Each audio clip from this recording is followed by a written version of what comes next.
हम दुनिया में भटकते रहते हैं धर्मात्माओं की तलाश करने के नाम पर। और वे धर्मात्माओं की तलाश काय के आधार पर करते हैं? हम अपनी मान्यता के आधार, हमारी मान्यता जैसी है।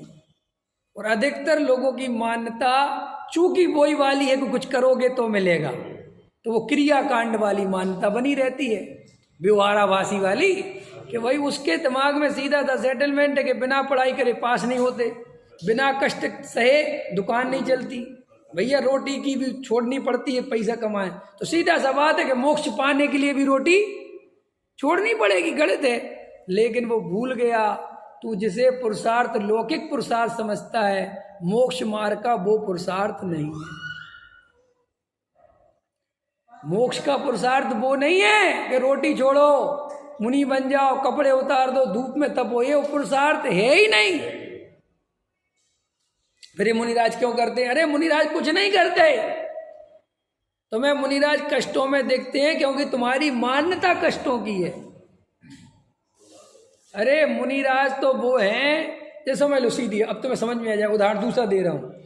क्रिकेट खेल रहा है कोई, क्रिकेट का शौकीन व्यक्ति, वो बड़ी बड़ी धूप जबन थे ना, हो गए 15-16, मैं खूब क्रिकेट खेलता था, तो मैं भरी दोपहरिया, जब आदमी मास्टर जी हम ऐसे गांव में रहते थे, गांव में बहुत कोई छाया हुआ नहीं, निखन्नी धूप, ख्याल में है ना, तो जब कोई भरी दोपहरी में बाहर नहीं निकलता कि लू लग जाएगी, इतनी गर्मी का सीजन, मई जून में छुट्टी होती थी स्कूल की, और हम लोग इंतजार करते थे कि कब पिताजी सोएं, कब सारे घर के सोएं और अपन चुपचाप निकले।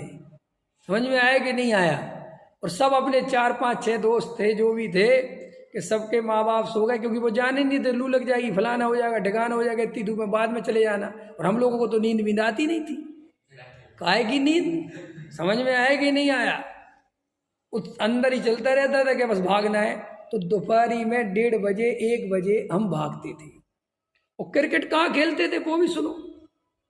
हमारे गांव में क्रिकेट खेलने के लिए ढंग का कोई मैदान नहीं था, और पास में एक खेत था, खेत, तो उसमें जाके एक बाड़ा वो बना था, जरा सा छोटी सी खेत है चारों तरफ, और बीच में थोड़ा एक वो बना था, क्या कहना चाहिए उसे, बाड़ा कहते, जो भी तुम्हारी भाषा में समझ लो, बीच में थोड़ा जहाँ वो अपना बैठने उठने के लिए जगह बनाते, चबूतरा नहीं, बाड़ा, बाड़ा, वो बाड़ा समझ गए।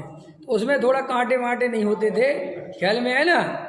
लेकिन जो चारों तरफ खेत होते थे उसमें डंठल होते थे, जैसे गेहूं कट जाता था तो गेहूं के डंठल वो खेत में ही खड़े रहते थे, मुझे आज भी ध्यान है। और हम उसमें खेलने जाते थे उस दोपहरी में, और पैर में कांटे लग जाते थे, वो डंठल तक लग जाते थे। तो भी सुनो, डंठल लग गया, खून निकल रहा, कोई नहीं, चलने दो, ख्याल में है कि नहीं है? तो मुझे प्रश्न है, वो कष्ट था कि नहीं? वो कष्ट हो रहा था मुझे कि नहीं हो रहा था? कि भाई साहब आज भी वो कष्ट चाहते हैं, चाहते हो ना कि वो बचपन फिर से आ जाए। मैंने वो बचपन कितना आनंदमय था, जिनकी अगर फिल्म बनाई जाए तो कोई कहे कितना कष्ट था बचपन में।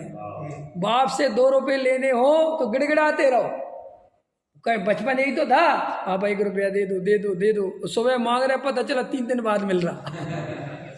पकड़ में आए कि नहीं है? तो वो कष्टमय था कि सुखमय था? कष्टमय था।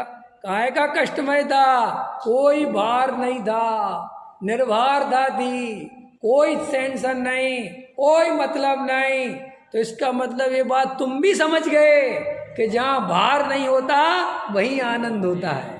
इसलिए तो सब बचपन में जाना चाहते हैं, क्योंकि प्रकृति में बचपन लौट के नहीं आता, लेकिन बचपन से भी ज्यादा आनंद अगर आत्मा को जानो तो आ सकता है। ख्याल में आए कि नहीं? तो वे मुनिराज जो तुम्हें कष्टों में दिखते हैं, वे कोई कष्ट में है ही नहीं, क्योंकि तुम उनके अंदर का खेल नहीं जानते। तुम्हें ये नहीं पता कि मुनिराज एक बार भोजन करते, ये तो पता एक बार है भाई, दोबारा भोजन करने का विकल्प इसलिए नहीं आता कि वे इतना आनंद पीते रहते हैं कि दोबारा रोटी खाने का भाव आता ही नहीं। पकड़ में आएगी नहीं? अब तुम मुनिराज को कष्टों में देखते हो, अरे वे भरी दोपहरी में तुम्हें जाते हुए दिख रहे हैं, वे तो आनंद में अंदर झूल रहे हैं, तुम्हें वो दोपहरी दिख रही है। ख्याल में आया? तो जिस दिन तुम्हें ये मुनिराज का स्वरूप समझ में आ जाए कि मुनिराज को कोई कष्ट नहीं है, कोई कष्टों से धर्म नहीं होता, अतीन्द्रिय आनंद की धारा अंदर बहती है और बाहर में संयोगों से वेद ज्ञान के बल पर दूर हो गए हैं, अपने स्वरूप में मस्त हैं, तो बाहर में तुम्हें ऐसा लगता है कि कैसे चलते होंगे, कैसे करते होंगे। ये सब बेकार की बातें हैं। जब हमें आत्मा जितनी मात्रा में मिलता है उतना तो हमारे जीवन में पवित्रता आई है ना, आई है कि नहीं बोलो? हम लोगों को देख के लोग कहते हैं ना, तुम लोग आलू के बिना कैसे जीते हो, कहते हैं ना। अच्छा मेरा प्रश्न है, तुम्हें आलू के बिना कोई कष्ट है, कोई तकलीफ है? तुम रात में नहीं खाते और लोग कहते हैं कि तुम रात में नहीं खाते, कैसे जीते हो? तुम्हें कोई रात में नहीं खाने की तकलीफ है?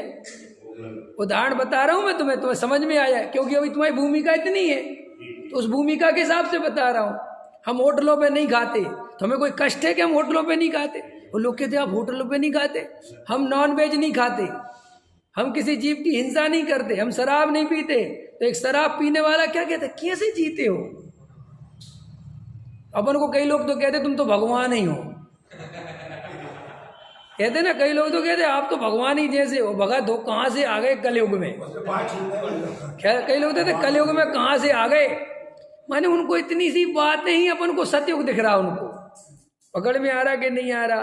तो भैया जब हमें जितना आत्मा मिला, समझ में आया, तत्व मिला, तो हमारे जीवन में इतना सुधार अपने आप है ना, और हमें कोई कष्ट नहीं। तो ऐसे मुनिराज को कोई कष्ट नहीं होता, और जो कष्टों में मुनिराज हो वे मुनिराज नहीं होते।